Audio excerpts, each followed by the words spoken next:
Hello and welcome to the Movie Bunker podcast with me, Matt. Hey, it's me, Chris. It's been ages, Chris. I know. We haven't done a film, but we had to come out of semi-retirement because it happened, Chris. It happened. I didn't have to pay for it. Oh, God. What?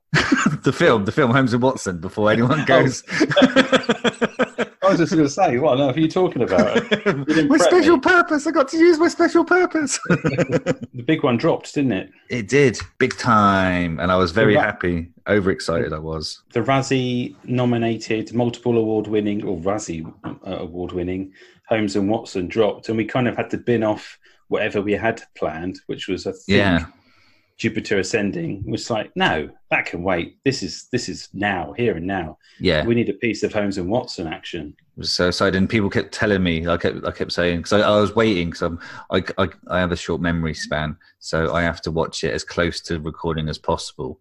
And you were away at the weekend, so I couldn't watch it the weekend. And then I kept telling people, "Oh, I'm going to watch Holmes and Watson," and they were like, "Oh, it's a horrible film." I stopped watching it. I'm like, the more people told me how bad it was, the more excited I became. This is what I've become now. Yeah, no one liked it at all. Nothing good to say about it. I've not met someone yet that said anything apart from Jesus.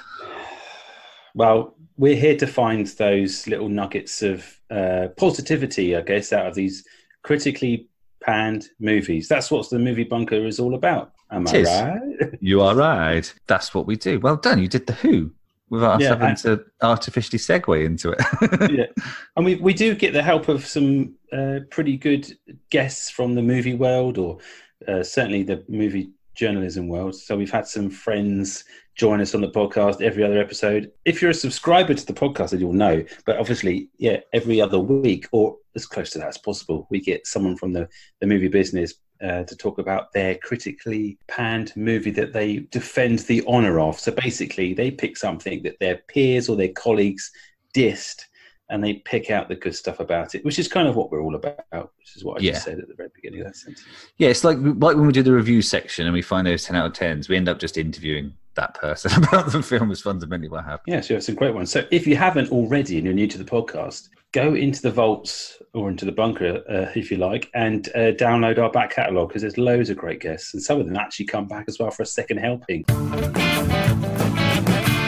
We need to get our lawyers on the case, though, don't we, Chris? Because we're owed some money, surely. Yes. So a nice bit of information dropped, or a bit of a tidbit of information about Tank Girl's being rebooted. Margot Robbie's been touted as taking on or agreeing to do the role of Tank Girl, which we kind of called it twice, I think. Yeah, when we were talking about Tank Girl, we mentioned that if it could go for a reboot, and someone like Margot Robbie after her role in Suicide Squad would have been absolutely ideal for the crazy zany role.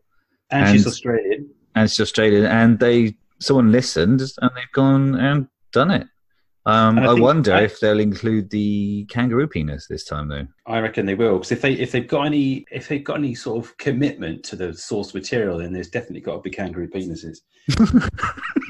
But also, I think we mentioned it in the top 5 episode. I think we did top 5 recasts, and I'm fairly certain she got an honourable mention as Tank Girl, because her role as Harlequin is on a par with Laurie Petty, who did Tank Girl originally. It's kind of in a bit kind of that kind of New York kind of thing. And I think if they went with the original kind of concept for Tank Girl and went because it's set in the desert, isn't it? It's like dusty, and the kangaroos guys with the kangaroo penises.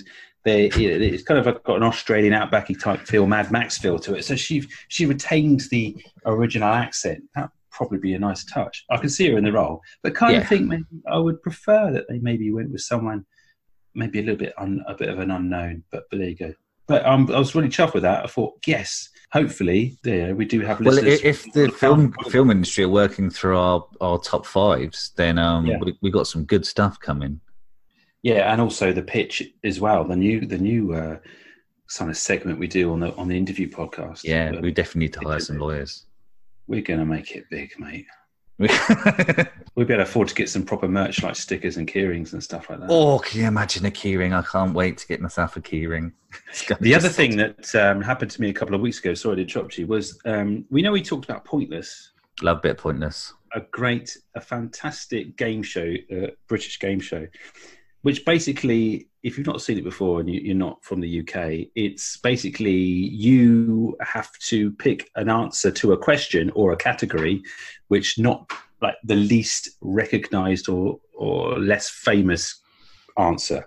So the idea is that you get a pointless answer as opposed to like a maximum score of 100. I'm explaining pointless. Yeah, and you're doing it poorly as well. So they ask 100 people a question. You have to find an answer that they haven't come up with, or as few as people as possible. That's it, isn't it? What did I say? Something completely different. Something random. You had a pointless moment a while ago. You mentioned on the previous podcast where I think it was Ghosts of Girlfriends Past, which actress came up. Well, tell me there's not been another one. There was another category called Rebel Wilson. Actually, there was two. I've got 2 points on this. Rebel Wilson was one of them, or Rebels was one of them. It's like films to star Rebel Wilson, and I got 2 answers correct in this that were both pointless. Ghost Rider, which she cameos in. Yes. And Pain and Gain. Yes. Both pointless answers. So I would have. This is in the last segment of the episode as well. So you would of the actual show. So you get 3 chances of getting a pointless answer. So I would have got that twice. And you got 2 pointless answers. Yeah, my son was so proud. And the other one was Sir Ben Kingsley films, or Sirs was like the category. And it's like Sir Patrick Stewart, Sir Ben Kingsley, and some other Sir films or TV shows that they've been in that are pointless. So I said The Love Guru. Right, yep. Where I bet that was pointless. Yes, it was. Piss mop guy. Piss mop guy. Yeah. So yes, just so if you listen to the podcast, you will get pointless answers on the fantastic game show that is Pointless. It will enrich your life. So, Holmes and Watson then. Holmes and Watson. Here's the trailer. Fire! Call the fire!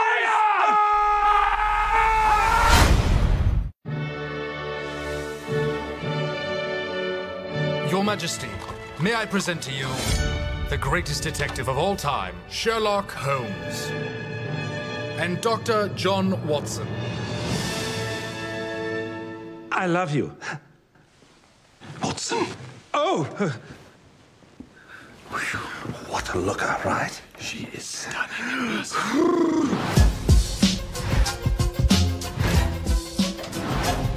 Sherlock Holmes. His methods are ingenious. Right there. He's a master of disguise. What have you done with Sherlock? Why, Watson? I never left.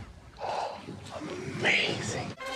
And his mind is brilliant. Angle of approach, compensate for warping floor, termination of mosquito. Well done, Holmes.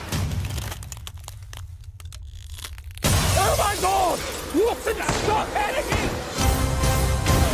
A murder in Buckingham Palace. Solve this case in 4 days or I will kill the Queen. Signed, Professor James Moriarty. Come, Watson, we have a killer to catch. Yeah, no shit, Sherlock. Shall we begin the autopsy? Dr. Grace Hart. A woman doctor. Impossible. Fortunately, we have a real doctor. Yeah. Would you like some heroin?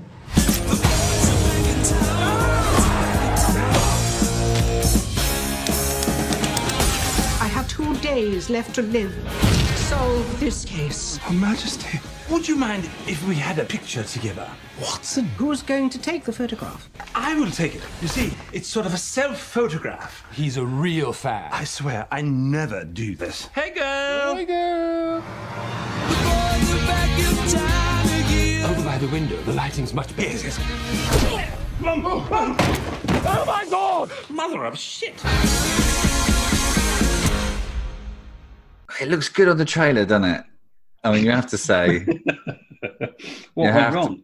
What went wrong? What went wrong? I mean, the pairing out last year. They're good, aren't they? These are good actors.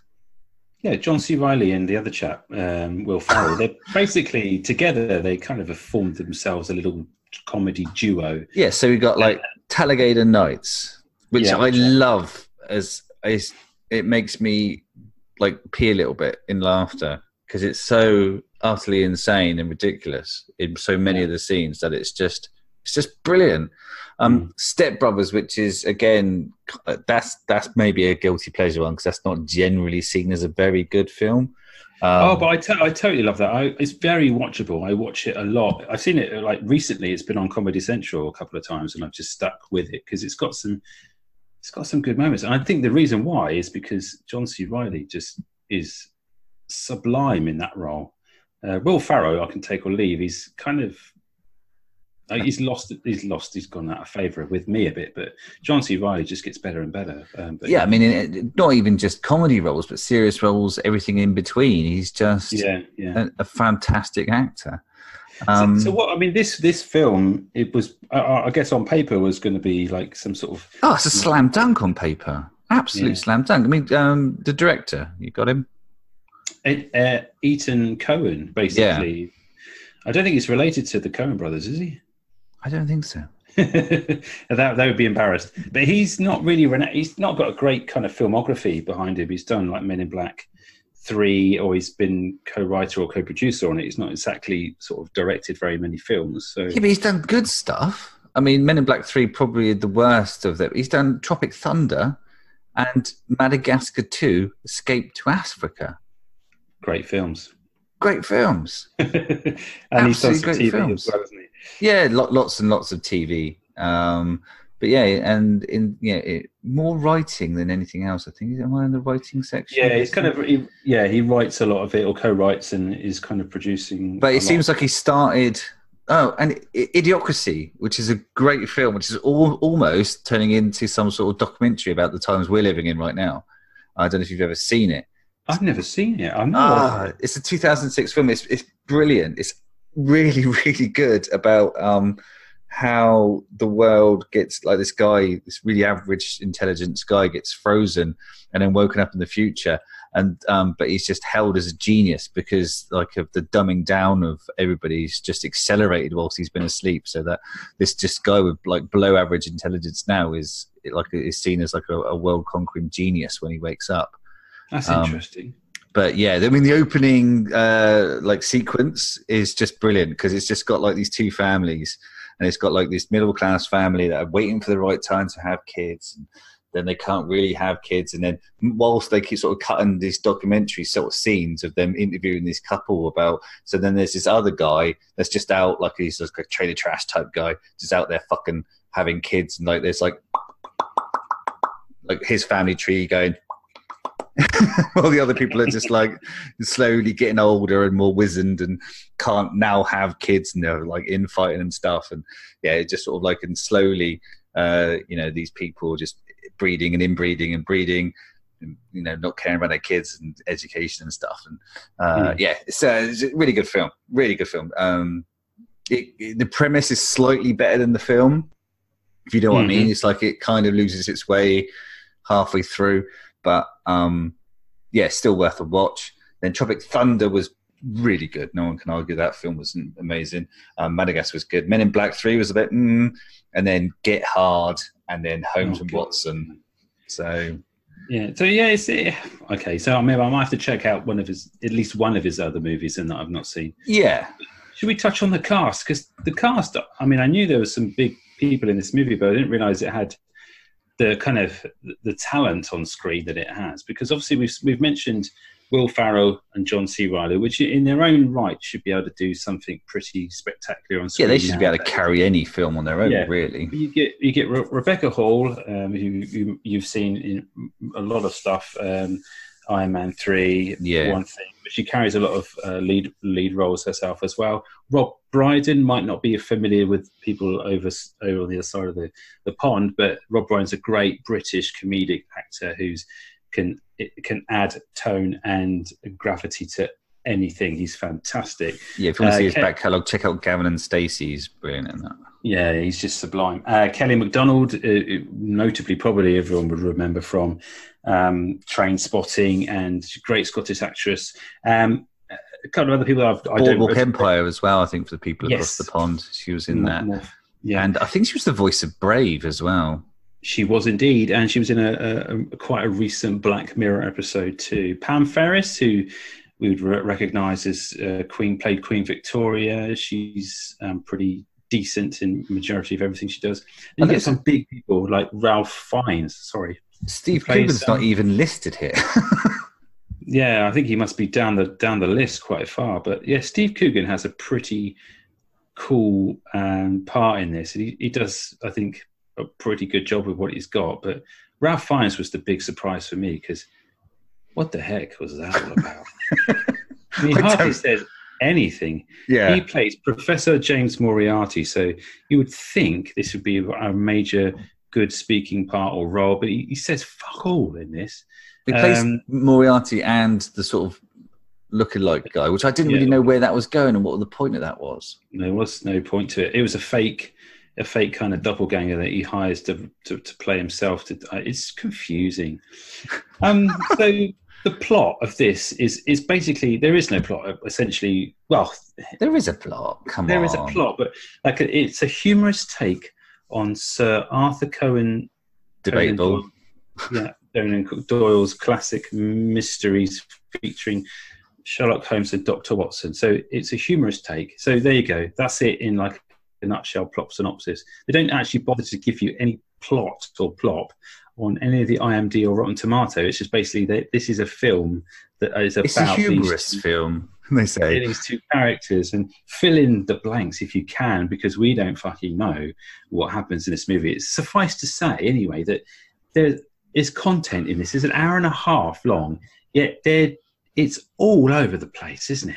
It is all over the place. I mean, so I think we could probably surmise the plot very simply as... Because, I mean, it's I guess they've taken it from a very sort of traditional place of someone turns up at Holmes's place and says there's a crime or I'm about to commit a crime, and then he solves it. That's kind of the plot, right? And in this instance, it's Queen Victoria turns up, said someone's going to kill her, and he's got X amount of days to solve the case, and then, you know, slapstick adventures then come out. But they kind of hinge a lot of all the plot and the comedy on just the fact that both of them, the pair of them, are just fucking idiots, and that they've got no right to be these kind of big, famous duo of crime fighters, if you like. Yeah, but like you say, it is all over the place because like various bits, Holmes exhibits the kind of very, you know, Sherlock Holmesy kind of analytical mind sort of thing. So then, and they kind of take it all over the place. Like at some points, he is actually, you know, pretty good. Yeah, he's like, oh, this and this and this and then this, and you're like, okay, fair enough. And then other times he's completely wrong. They do they ape several times, actually, probably too much, the Guy Ritchie Sherlock Holmes sequences where he kind of does the internalization, which is really good, I think, in those films. It kind of really it brings to life something that is quite dry in the fact that someone's analyzing something. So they have, like, you know, him playing out everything in his mind, first of all, with, like, you know, hit solar plexus, go for eyes, do this, blah, blah, blah. They ate that a few times, and, like, it doesn't ever pan out. But no, it never seems to work for our Holmes in this movie. But yeah, yes, you say he does this kind of split thing where he's never quite sure how he's playing this character. He's either spot on, and he does, you know, judging by the smell of a certain article of clothing, how heavy he is, what he's had for breakfast, you can tell where he's come from. So he does all that kind of mind palace-y type stuff. But yeah, and they'll just be a complete idiot and eat an onion, a raw onion, because it's supposed to help you do X, Y, and Z in terms of your metabolism. It's just, and it'll do like it's.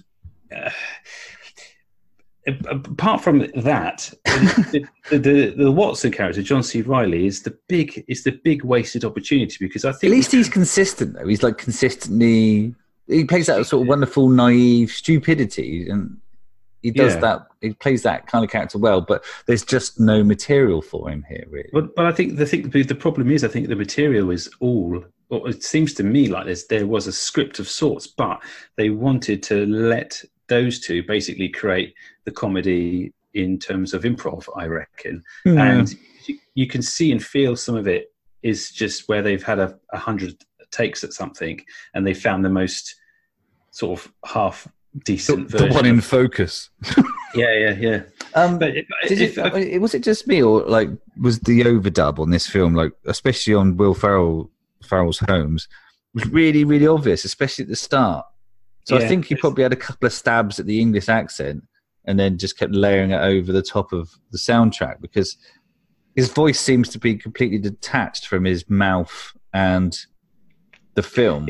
It happens quite a lot as well with Kelly MacDonald's character. They do overdub a lot of that. I did notice the exact same thing with her character, but not so much with Will Ferrell. But she says a couple of things where you can clearly see she's not facing the camera; it's dead on, and you can see that the mouth is going places that the voice aren't.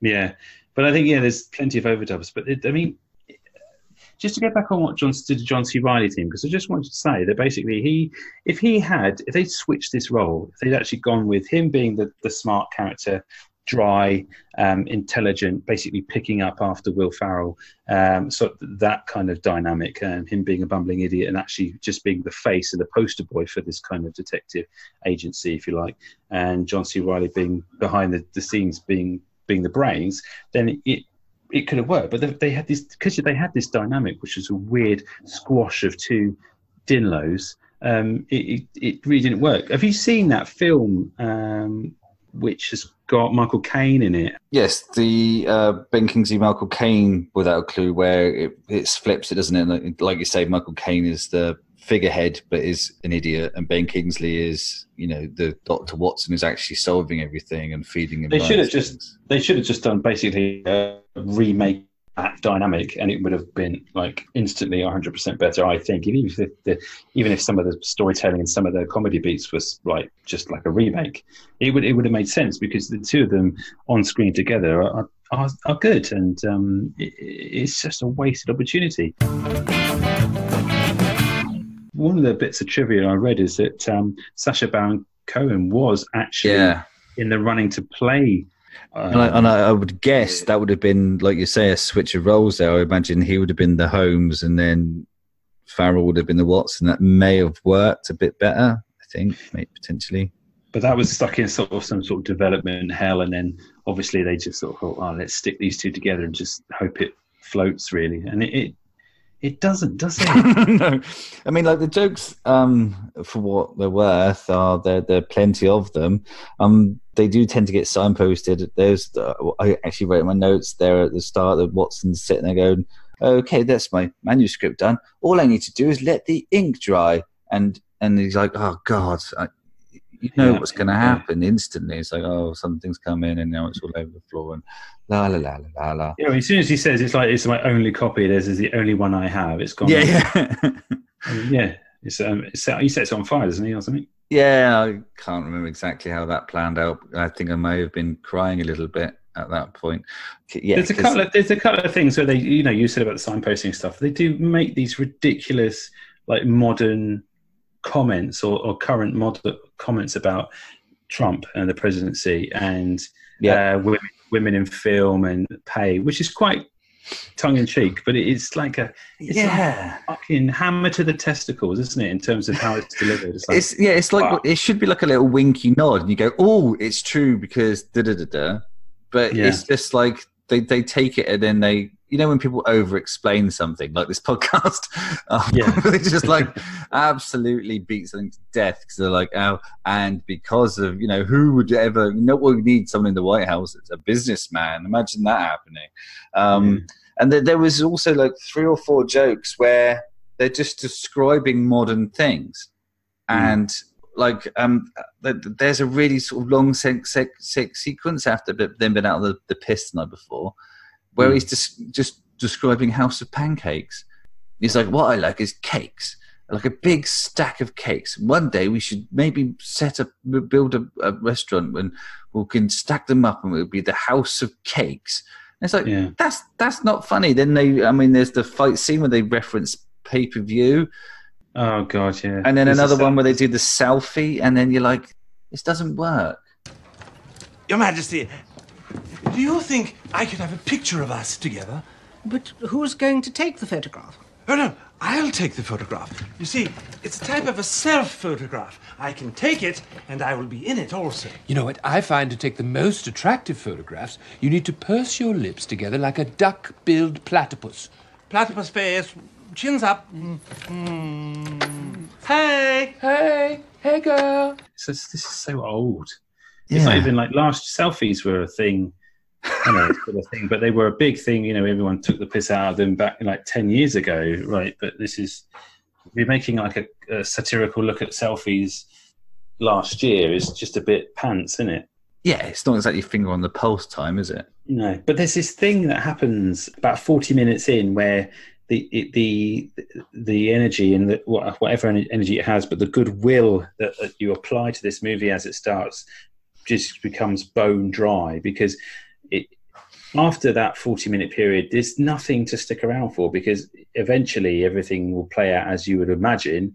The jokes don't come any better, and any kind of dynamic that the two have created, or you potentially might go somewhere, it's obvious that it isn't at that point. So it's a very big switch off moment, I think, after half an hour, 40 minutes. You either go, right, fuck that, or you go, oh, let's see how it goes. But this film does have people walking out of it. So I think you're spot on. It's like that sort of point where you go, no, this isn't going to get any better. And like you say, I kind of very much like movie 43. I think when I heard about this, and I didn't really believe it could be as bad as people were saying, and I was kind of excited to watch this because I thought I might actually enjoy it to a certain degree, and then I'd be able to go, no, it is funny, people are being a little bit too serious about it or whatever. But Spawn is about half an hour in, you're like, oh no, I've given this too much, I've given it too much rope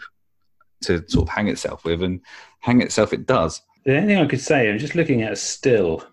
I agree with everything. It's how it plays best, actually, in just a still picture.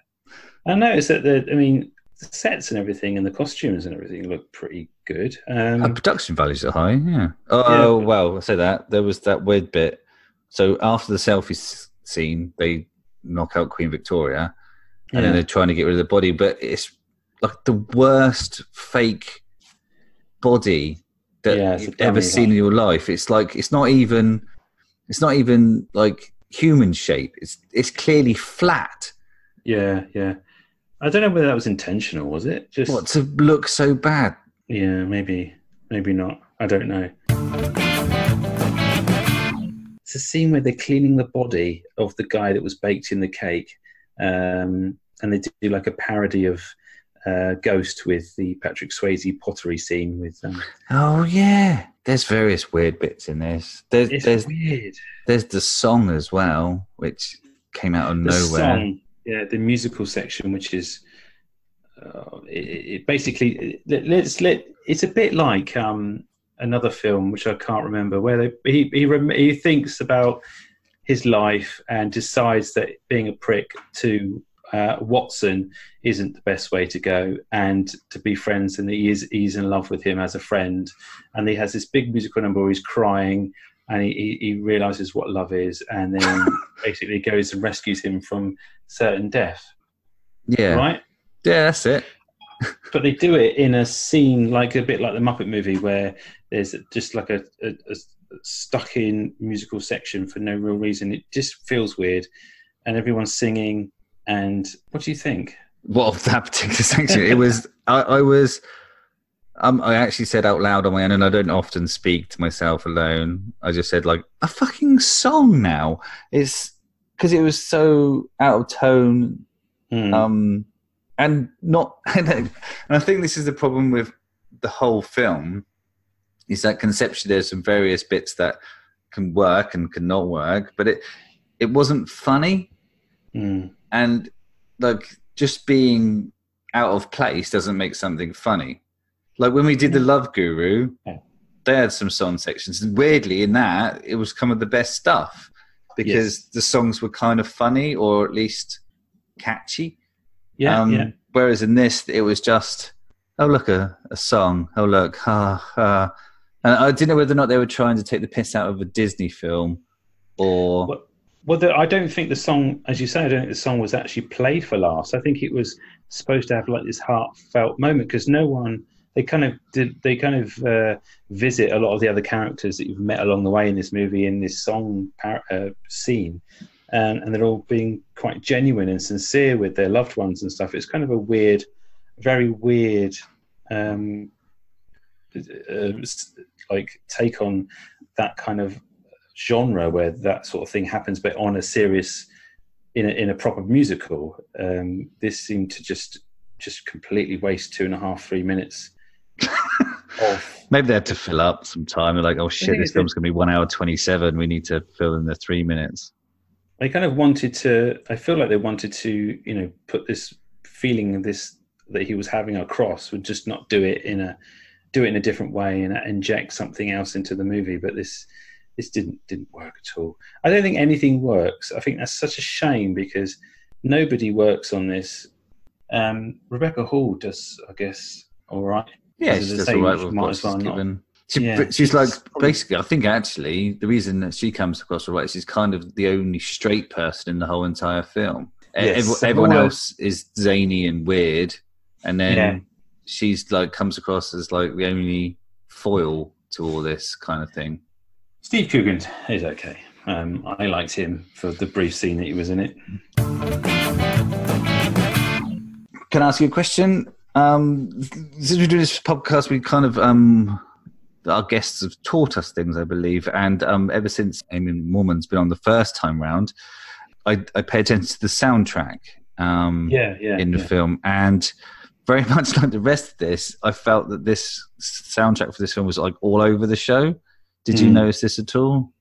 Yeah, so apparently there was a composer that did some original music for it, but it never made it to the screen version of it. So they have like this weird music of the time, I'd call it. So some sort of orchestral music in places. But it's like a piss take of the Sherlock Holmes, like the Robert Downey Jr. films. It's not maybe a piss take, but I think it might actually just be the music from that film. Okay. That very much that I wouldn't even know what instrument it is. You probably have a better guess than that than me. They have that, and then like you say, right next to contemporary songs. Yeah, they almost like drum and bass a lot of it up as well, and also it's got some sort of gangstery hip hoppy style to some of the songs as well. It just doesn't fit. There's some segues and sequences where they're doing stuff, and it's hit to some sort of modern tempo. But yeah, it's weird, isn't it? It's weird. Yeah, the music these kids listen to is just noise these days. It's just I was like, oh my god, none of it fits. None of it. There's no tone. There's no continuity throughout the film. Though you just go, I know what this is. I'm feeling comfortable now. So there it goes. Throw it at the screen. No one will notice. It's a big steaming pile of crap. And the other thing that grated was the Billy Zane moment. Oh yeah, God. Why? Yeah, they're on there.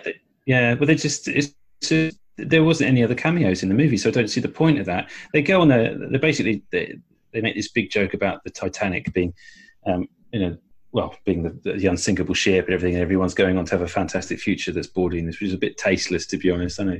Yeah, it's been a few. It's a bit very years, but still too soon.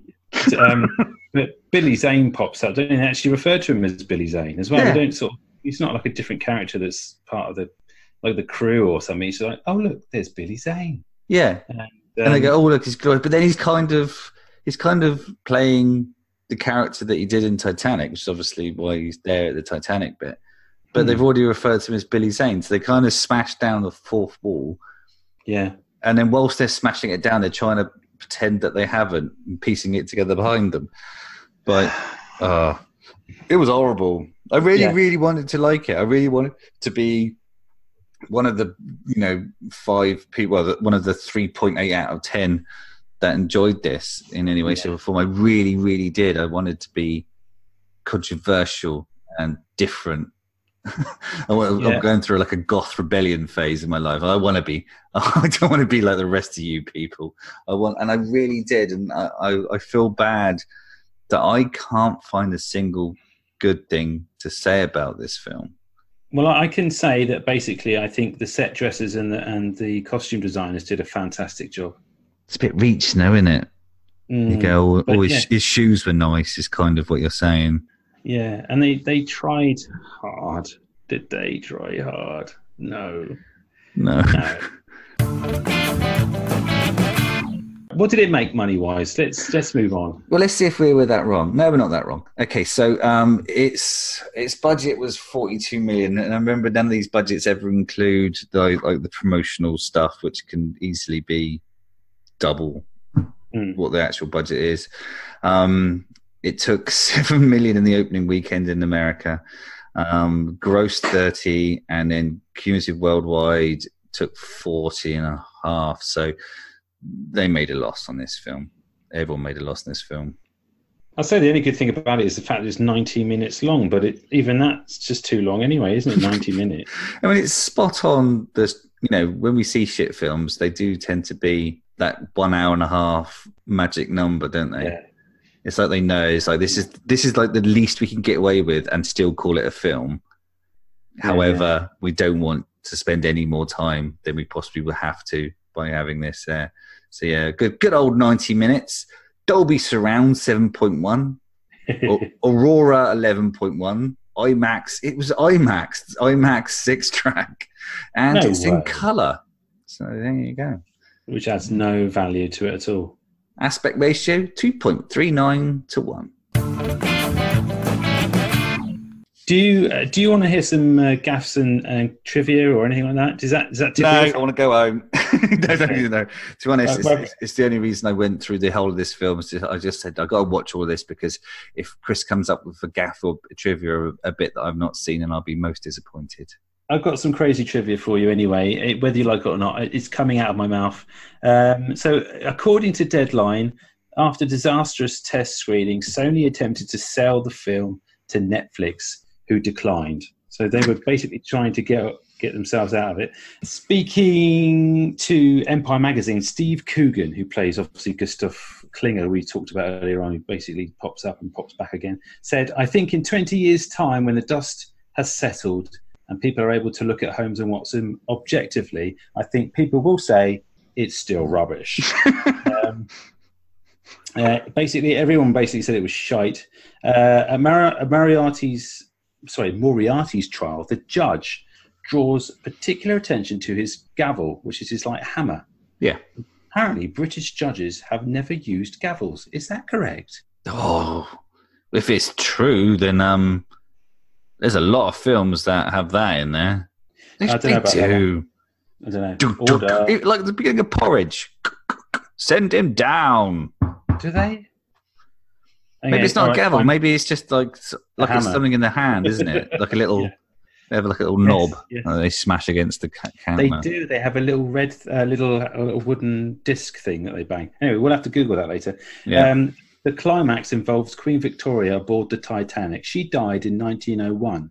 The Titanic was ordered in 1908 and made its first voyage in 1912. So that would have been historically inaccurate. The Titanic did not set sail from London, England, but from the city of Southampton, which is 18 miles away from London. We know this because we are from Southampton. Yeah. Every day I go to the place from the Titanic sailed. And I lay a flower.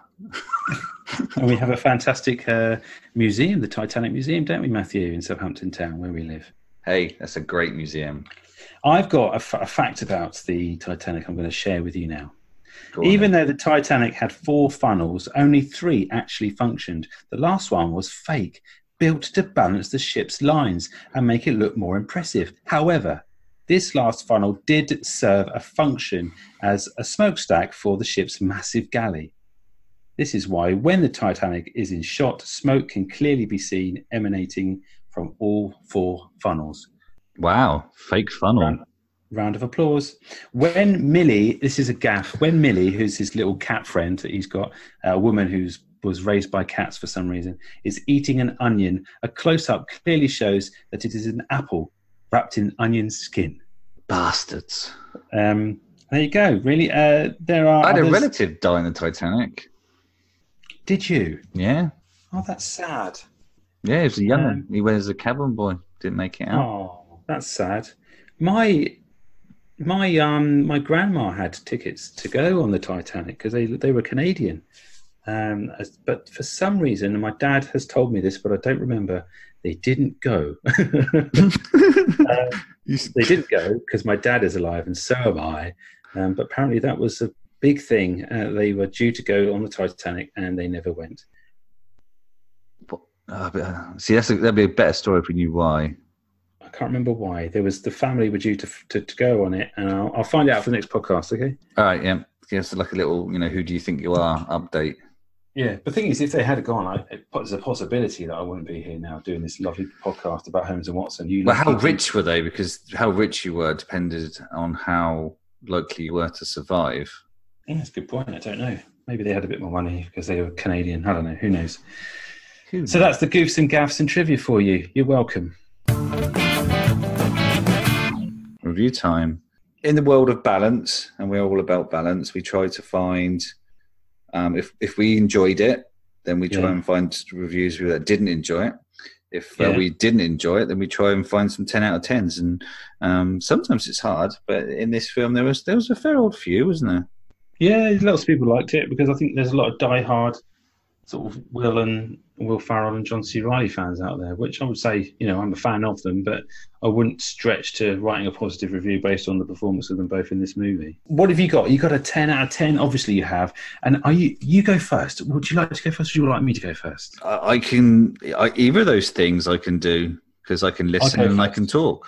Right, so I'll go first then. So... Oh dear, this is so funny. So this one is a 10 out of 10 OVS, and it's called Perfect Comedy. It's written by Weber 9 on the 30th of March 2019. And I shall do this in my best sort of voice of the time of the era of Holmes and Watson. I think they should all be in that era, yeah. Okay. I don't know what the heck is wrong with people. Do not listen to all the kids' reviews. They don't even know who Will Ferrell is. He is one of the best comedy actors, and he is brilliant in this movie. I don't know what people want in a good comedy nowadays. They sure can't appreciate a good comedy. Maybe I'm too old, I don't know. But listen to me. Watch this movie and you will not be disappointed. Was that someone at the time or just you with a cold? Yeah, I just felt more posher than normal. I think it works. It works. Okay, cool. So that person likes it, right? Like, yeah. But that felt like a rage rating. Like they probably thought it was about a 6, but because they disagreed, because we see this a lot, don't we? They disagree with the rating. Yeah. They go and throw up one. But it's like the opposite. The opposites is done as well on Rotten Tomatoes, where people see I'm only good. Oh yeah, see the whole internet's broken, man. It's got to get fixed. They don't like women, or they don't like other things. They decide to give it really bad scores and go "fuck you" because they're twats. But this is supposed to be a harmless thing to do: is give something a good review if everyone else is giving it bad reviews. That's pretty harmless, isn't it?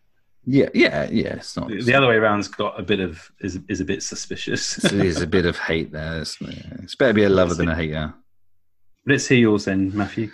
Mine is entitled Absolutely Fabulous, and Josh O'Sullivan, 99, 17th of March 2019. So, like, all these are very much more recent than normal because the film is very much more recent than normal. And I like this one because it's got such a mix of tone in there. Okay.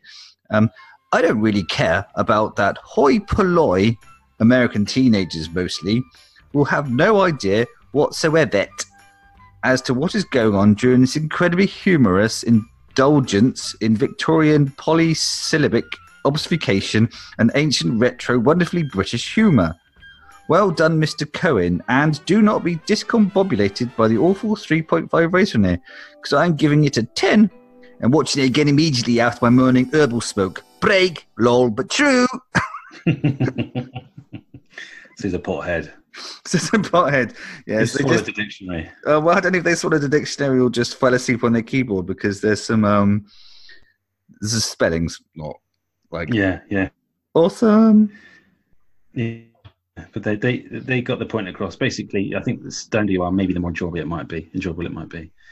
Yeah. This one is just a great comedy. It's a 10 out of 10. It's by Anita Warnes, and she wrote this on the 9th of January 2019. I think she might be a bit of a Cockney geezer. Right. So, I really can't believe all the negative comments on here. This is a great comedy from Will Ferrell and John C. Reilly. It is slapstick and silly, but just what you would expect from these two.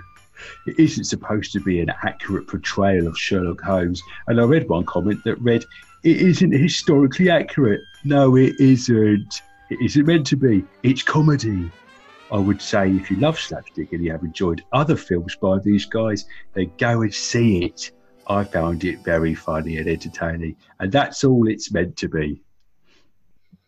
Okay. Is it slapstick, though? I mean, I guess there is some slapstick moments, I guess. There is slapstickicity in it. So, yeah. Yeah, you got another one? I have, and similar. I imagine this one to have been in a sort of street ruffian accent, which is kind of cool the way we're going about this. 10 out of 10. There are some miserable people out there. Is the title of the fucking review by Ricky Travis, 68, on the 16th of March, 2019. Forget all the hate. Whoa. Ricky Travis, he sounds like a fucking tart, doesn't he? He does. Where are you? Ricky Travis. And right, so if you're that close to 69, you use 69, right? 68, you've bottled it, mate, is what I'm saying to you there. Ricky Travis, 69, would have been a much more of a wide-o name. Yeah. So, yeah, there you go. Here is him. Forget all the haters. This is a perfect Friday night antidote to the working week. Unshamedly crass and politically incorrect. Grab a few beers, stick this on. Otherwise, stick to your PC, snowflake, all-inclusive mediocrity. After all, it's your miserable life. Oh, God. Oh. Don't do the whole, like, snowflake bloody politically correct argument, because it doesn't make a difference if it's shit. Do you know what I mean? Yeah, and you shouldn't throw the words politically correct around like a fucking insult. It's like, oh my God, you're just being politically correct. It's just a really fundamental way of saying, oh my God, you're just being a decent human being. Well, actually, he's wrong as well, because there isn't anything politically incorrect in this movie. If you think about it, we've really just watched it literally today and yesterday. Yeah. And there's no political incorrectness. They make jokes about the unfairness of women's pay, jokes about women's positions in the financial and working. If anything, you would say this film was proper woke, and this guy shouldn't really be in here. And they make comments and judgments about the presidency and all that sort of thing, and they show both sides of it. But it's so it's not nothing to do with politically correct, but puerile humour and twatty humour, yes, but. Turn your brain off and watch it if you like this sort of thing, absolutely. But there's no snowflakiness about it. That's what annoys me about that sort of comment, because it's not like they're making fun of any minority or doing anything. It's pretty good. Yeah, it's not like movie 43, which was probably in many places politically incorrect. That was a massively politically incorrect movie. That was, I mean, every part of that movie was dripping in political correctness. This is just simply not funny. And I don't think there's anything politically incorrect about being not funny, as we're living through right now with our government. Just not funny anymore. I just mention something. I was just looking at the cast, right? Just scrolling through the cast, and they're all white people. Yeah, this isn't very inclusive, this film. But then, no. I think it's quite a common misconception that sort of Victorian era Britain was a almost completely white place, but it wasn't. The empire was in full swing back then. So yeah, absolutely. And I was just thinking that is unusual. I mean, there is no people of color in this movie whatsoever, which is interesting. I hadn't noticed it when I was actually watching it, but now just flicking through the cast, that is shocking. Anyway, there you go. So another reason why not to watch it. Yeah, you are unless you're a white middle class man, you are not represented in this film. Do not bother watching it. Oh, don't be such a snowflake with your political incorrectness, Matthew. Stop being a decent human being. You fucking moron. So that's it then, Matthew. The Holmes and Watson, we've officially... You right there?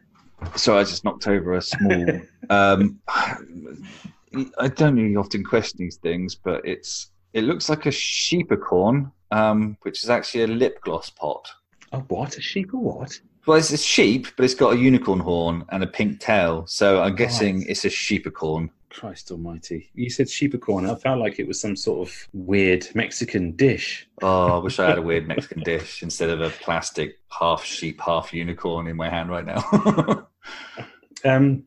Yeah, so I think we can pretty much recommend that you avoid Holmes and Watson. But I don't think anyone listening to this podcast will probably might choose to watch this out of some sort of morbid curiosity and see, is it that bad? And it is that bad. The thing is, you won't believe us. If you're a big Will Ferrell, John C. Reilly fan, you're not going to believe us. I didn't believe us. And, you know, it is poor. But, you know, by all means, go out, watch it. See if you can get away through it. Let us know.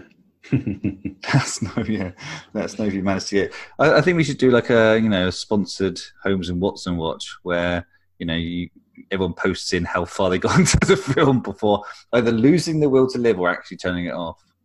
Well, maybe we'll do that in our when we release. Sorry, just because that's stupid. I was just saying when we release the podcast because they're listening to it now. They're listening to it right this minute.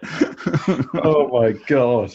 When we release. Oh, hang on. Yeah. What we can do is you listen to the podcast, then you do the thing, and then we'll go back. Yeah. We'll edit the podcast, put some more stuff in, and then release it again, like fucking God. Avengers Endgame did. Let's just keep re-releasing it until we hit 1 million billion viewers, listeners, even. It's going to happen. It's going to happen. Like fucking podcast Inception. Christ. So that's enough of us two middle-aged white men banging on about this shitty film. So what do you fancy doing next? Anything in particular? Should we do this Diana or Jupiter Ascending? What do you fancy? Let me think now. I really don't want to watch either of those films. Well, to be honest, we haven't done a biopic, so it would be quite a good idea to do Diana. We have never done a biopic, no. And this is supposed to be dog shit, so... I have it on my Sky Plus, so just saying. I think I do. I'll have to check. I think I do. I taped it. Check if you've taped it. All right. If you haven't, we'll have to find something else. But if you got the Video Plus code for it, I could use that and then. I'll lend you my cassette. That's fine. Oh, man, that's cool. That's as long as you don't tape over it. Just put the tabs out, then I won't be tempted. So as usual, I'll do the social media gubbins now. If you like what you hear and you hear what you like, just like us on our Facebook page, follow us on Twitter, and just search for the Movie Bunker Podcast. And we've got a web page as well. And on all the platforms that you get your podcast from, if you can, give us a little review. Reviews help us get up the ladder, so to speak, and more people might actually listen to us. And if you want to recommend us to a friend or whatever, then please do. It doesn't help. It helps us, but it also will help you. You'll feel nicer and kinder for it in this world we live in, which is not very pleasant. So saying something nice about our podcast. That's it. End on a fucking high. So that's it from me. That's the pleading over. I have to plead every episode. So you do. Yes, yeah, we have to do it. Cool. All right then. So until next time. Goodbye. Pod out. Still not going to catch on. That's shit, isn't it? Cheerio then. Cheerio.